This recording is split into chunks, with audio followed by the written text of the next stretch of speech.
আসসালামু আলাইকুম প্রিয় গাইস, আপনারা দেখতেছেন মহাসমুদ্রে ভাসমান মহান আল্লাহ তাআলার এক বান্দার মাজার শরীফ।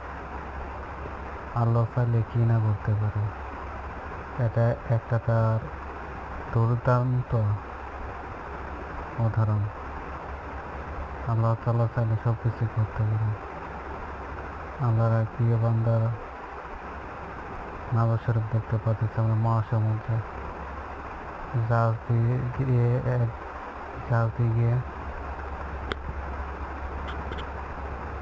দেখার চেষ্টা করতেছে একজন লোক, কত সুন্দর। তো মহাসমুদ্রে কোনো সময় ডুবে যায় না। আল্লাহ তাআলার কি মহিমা, কি গুণ অপূর্ব।